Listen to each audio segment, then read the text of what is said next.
আইনাঙ্গনের সংস্কার আসলে কতটা হয়েছে প্রশ্নটি প্রথম একটু করতে চাই, কারণ 5 অগাস্ট পরবর্তী অর্থাৎ অভ্যুত্থান পরবর্তী যে সংস্কারের কথা বলা হচ্ছিল বারবার। ধন্যবাদ। এর ব্যাপারে কিছু হয়েছে এর মধ্যে সংস্কার যেটা বলছে বোঝাতে চাচ্ছেন যে আমল পরিবর্তন এরকম কিছু হয়নি এখনো। যেমন দীর্ঘদিন দাবি ছিল বিচারক নিয়োগের নীতিমালা বা আইন প্রণয়ন করা। তো এর মধ্যে যেটা হলো দীর্ঘদিন দাবি ছিল, আগে তো জাস্ট পরিচিত চিরকুটে এসব হতো।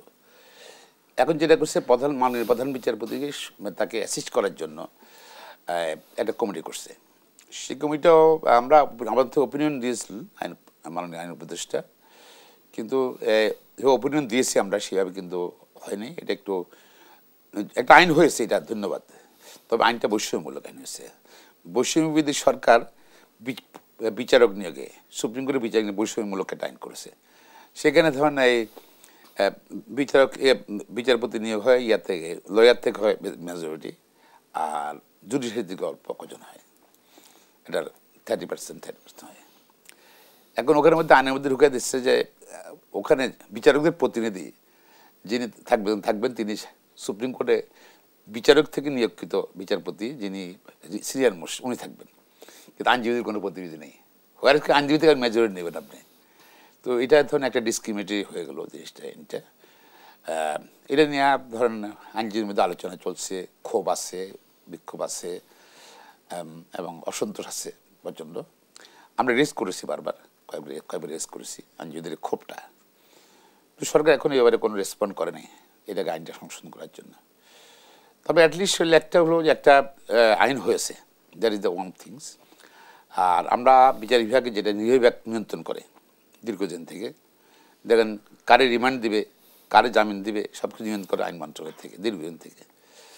সেটা আমরা চেয়েছিলাম যে বিচার বিভাগে যদি যেটা দীর্ঘদিন দাবি, মানুষের দাবি, স্বাধীন বিচার ব্যবস্থা, সংবিধানের স্বাধীন বিচার ব্যবস্থার কথা বলা আছে। স্বাধীন বিচার ব্যবস্থা করলে হলে যেখানে আইন মন্ত্রণালয় যদি তাদের নিয়োগ বদলি সব দিক নিয়ন্ত্রণ করে, তো এখানে তো স্বাধীন থাকবে না, আইন নির্বাহী বিভাগ নিয়ন্ত্রণ থাকে। তো দাবি দীর্ঘদিন দাবি ছিল যেটা প্রধান বিচার বিভাগ সচিবালয় করা, সেখানে মাননীয় প্রধান বিচারপতি থাকবেন প্রধান, তার ধরে সচিবালয় থাকবে এবং নিম্ন আদালত উচ্চ আদালত মানে প্রধান বিচারপতি বা বিচার বিভাগ নিয়ন্ত্রণ করবে। এইটা ধরেন আগাচ্ছে কিন্তু স্লো। 8 মাস হয়ে গেছে, কিন্তু এবারে কোনো তো র্যাপিড কিছু দেখছি না আমরা।